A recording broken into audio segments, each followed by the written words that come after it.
The worst part of shooting these videos is having to turn my music off to shoot the videos. You didn't just touch my goddamn radio. So, welcome back, guys. We told you in a couple of goofy videos that we were waiting on stuff for the ModdMaxx project, metal shaping stuff, and here is the latest shipment of Mittler Brothers on my Going Broke Very Soon program. Man, I was on their website again today, and I could easily spend like $30,000 on their website. Treat yourself. So we have a lot of cool stuff that came in. We haven't even opened it. The packing slip's still in the box. Here, we're gonna open everything up, inventory it, start assembly. We're going to do that, all that stuff with time lapse because that's gonna be boring, but it'll be a fun 30 to 45 second video for you guys to watch us running around like idiots, and I can play my music while I'm doing it. So, stupid copyrights, right? Am I wrong? I mean, yes, we need artists to have enough money to get drunk and OD on drugs and buy Lamborghinis and nothing like an Italian sports car. Kill people. Sorry, Vince Neil. Yeah! But at the same time, we should be able to use music. And this is what it kills me. Meta owns Instagram and Facebook.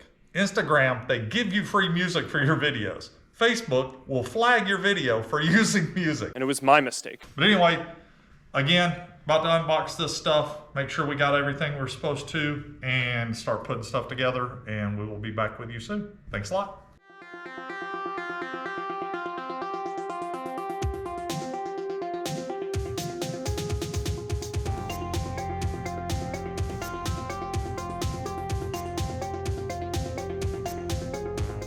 So we got everything unboxed. We do have everything. And when Brian pans back and you see everything on the table, strangely enough, this is only 10 things off the list at Mittler Brothers. It's just pieces and parts and stuff like that. And then one of the things, and this isn't necessarily a complaint, but it's kind of a critique, but I get why they do it this way, is Mittler Brothers sells things in a package, but sometimes it's 2 or 3 things that they sell individually as a package, and it makes it hard to inventory on our end initially if you're trying to be lazy, because then you have to go through the packing list and make sure all the parts are there. So prime example is, here's the hem dies. All 3 sets of these dies are part of the hem die, and what the hem die does is it just folds the steel over on itself for like a fender well or something, if you wanted to roll the steel and make it double layer and have that nice roll on the edge. I understand that, but how do you fold it? Do you fold it in half like a piece of paper? And then I screwed up. Apparently I can't read. Charlie can't read. He'll adapt. I thought this was gonna come full. This is the beater bag. Apparently I have to get fillers for it. That is definitely my fault. I didn't read the description thoroughly. I was just thinking, hey, it comes with that, but it's cheap, it's fine, we'll go get, it says bird shot of all things. That's kind of funny. Like, we're gun people and we got, maybe I could load it up with old 9mm stuff like this. I don't know, it probably wouldn't be right. But we've got all our stuff. What we'll do is run it down for you real quick. So when we first got the ModdMaxx car, before I started doing a lot of research on stuff, Eastwood had a sale and I bought Eastwood shrinker stretcher setup, and I plan on using those until they die.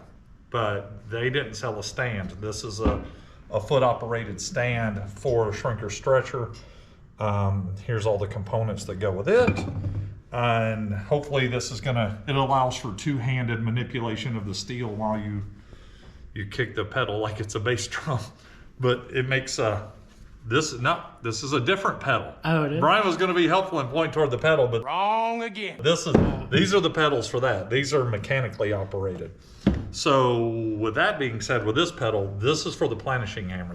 Here's the planishing hammer, just the hammer itself, and this you can set tension with and raise and lower it. It comes with all these anvils that Mittler Brothers sells as a kit.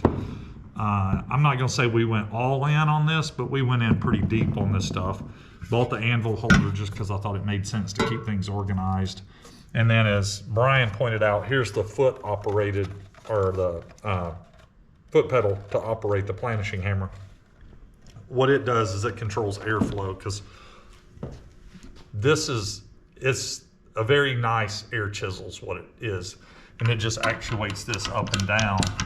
and then it works in here. This complements the English wheel as far as like shaping metal and stuff like that. One of my buddies, Tyler, he said he's made some gas tanks for motorcycles. He said if you had this, you don't need an English wheel. We have an English wheel, so we're going to use it.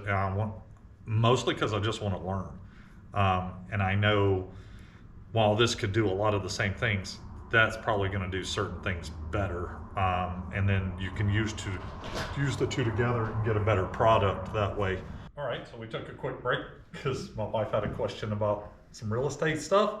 We were finishing up saying that we definitely want to use the planishing hammer with the English wheel, and to see, again, it's about learning and making a better product. I feel like we can do better with both.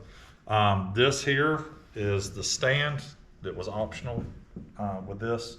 So we bought the stand because we want to be able to roll around in the shop. Again, we don't have extra space per se, so we want mobility is a big deal with tools, especially we're going to set this bay up as the metal shaping bay, and we just pulled the legend out. We could put the legend back in the trailer, but I'm going to try to leave it out because we're going to work on this, but I want to get the legend ready and do a track day here soon. It's been a while since I've been on track, and I want to go.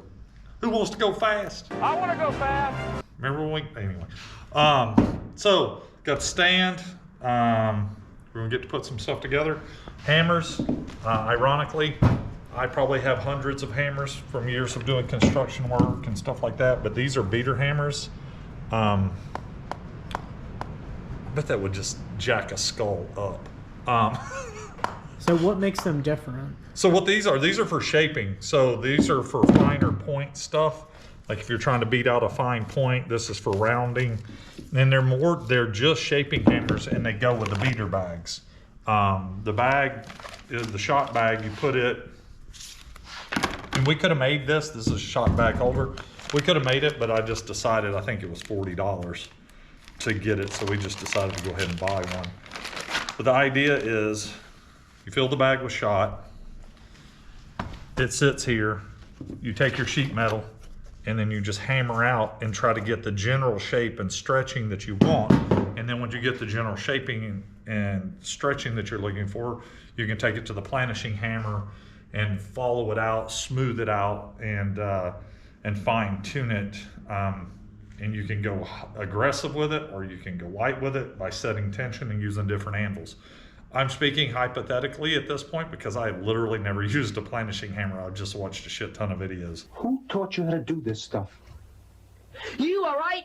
So these, we may or may not need these, but I was like, you know what, screw it. Let's buy stuff. We have the plasma table. We have a handheld plasma. We have other stuff, but I wanted a set of these shear dies for the bead roller that we bought. The bead roller is actually in the back by the plasma table. We bought it a while back. And I thought it might be cool to have these because if you draw something out, you can just run it through the bead roller and then cut that shape out. Theoretically, I can. I've seen it done online. I may not have that skill yet. I probably don't, but we'll figure it out. This is all our stuff. We're gonna start putting stuff together, and we'll do a little follow-up video after we got everything set up in here. We'll probably pull the bead roller in here and just kind of stage up our metal shaping guys coming by hopefully later today to just kind of see where we are. We do have someone coming to help out with the car that has more metal shaping experience than us, and that would be pretty much anybody that's ever done metal shaping. But anyway, we're gonna start assembling things and turn music back on and have fun. So we'll see you guys soon.